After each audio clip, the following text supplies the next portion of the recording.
These are my parents, Jeremy and Shannon. To others, they may be a boss, a friend, or an unfamiliar face in a crowd. But to me, they are my whole world, and the people I couldn't live without. And this is how they met. We met at Bressa del Rio. It was a country bar in Otsego, out in the middle of nowhere. It was kind of like a barn. It was in 1999. I was dancing out on the floor, and song after song, I would see this guy against the wall, and I would notice that he was by himself. But then occasionally there would be some other guy, like a friend, that would stop in, talk to him for a minute, and then he left. I got the impression that he was like the babysitter or something of this group. I had to find out what his deal was a little bit. So finally, after one of the songs, I kind of walked by him. I was just going to give him some crap about that whole thing. What was the deal? What was going on? So that was when I finally talked to your dad. I noticed your dad. I was kind of just curious why this lady would just come up and start giving me a hard time.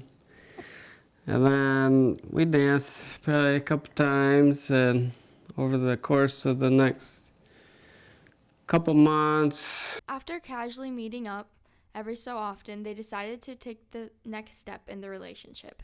We would see each other and we would dance, and eventually we ended up going out to eat because it was a while, because I had Cody. I already had a child from a previous marriage, and I didn't just want to introduce him to anybody. So once we got to familiarize ourselves and get to know each other on the weekends when we would run into each other at the bar, we did go out to eat one time at Fazoli's, and we took Cody. And that was I think that was when you met Cody. The relationship started to build and get stronger. I mean, it just kind of went from there, where we started hanging out. He was coming over and cutting my grass because he worked second shift.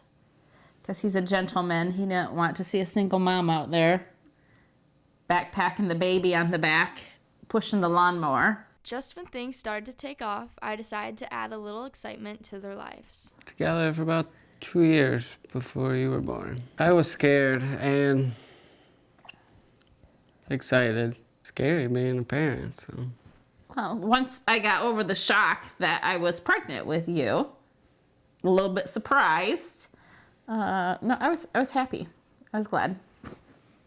Finding out that we were gonna have a girl, it was pretty cool, because now we had a boy and we had a girl. Even though they were meant to be, it was still important that they took their time and at their own pace. My ex-husband was just horrible, so I was really hesitant to marry your dad. Your dad actually proposed to me when he found out I was pregnant. He wanted to get married before I had you even. So he's a good guy. I was the one that it's a lot of baggage to have somebody that's willing to stick around when you were going through the stuff that I was being put through. Probably one of the longest engagements on record. Ever. I just finally came around that it's not worth it. I needed to marry this guy. He's a good guy. He's a keeper. I didn't want him going anywhere. And he stuck around. All my paranoia that he would cut and run at some point because of the ex-husband. And he didn't. He stuck around through all of that. He put up with all the craziness that was going on. He was a good dad to Cody. He was a good dad to you. He didn't ever treat him like a stepchild. He always treated him like he was his own. And finally, the long-awaited day came. It was a couple of years before we actually did the wedding. It was probably the nicest day in March at the beach. But it was cool because Cody got to be in it. You actually got to be in it. Grandma and Grandpa, it was small. It was just those that mean the most to us. I think that just because of the situation that surrounded Cody, because his father was not really a father, so I had to step in and be like more of a disciplinarian when it came to Cody. It was kind of like being both mom and dad, so I think I probably was more overpowering when it came to like the disciplinary stuff, just because that had been my role that I had gotten used to with your brother. So naturally, that's where I went with you. But to be honest with you, you both were really good kids. they weren't much of a problem. That was good. But I think also it was a product of maybe you both being raised more around adults and not around a bunch of little kids, because I'm older, didn't have a lot of friends that had little kids.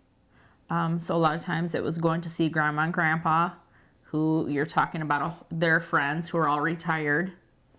So you were around a lot of adult people. So I think you guys grew up, I think, being a little bit more mature. I mean, you have to rely on your partner for everything. For the kids, the sports, the finances, the everything. You have to know that your partner has your back regardless of what's going on. Parenting wasn't an easy task, but they found the beauty and joy in it. Raising a child can be hard, but there's always these little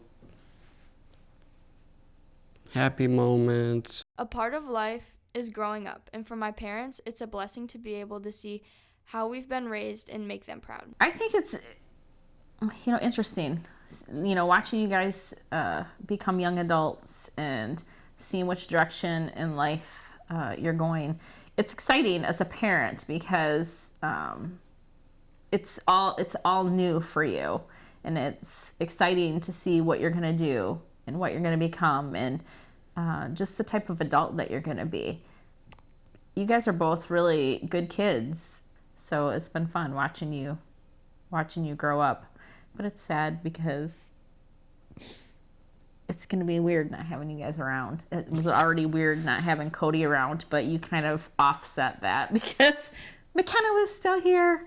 Yeah, it's exciting seeing where you're at. I think we're both proud of both you kids. Yeah, it's going to be strange.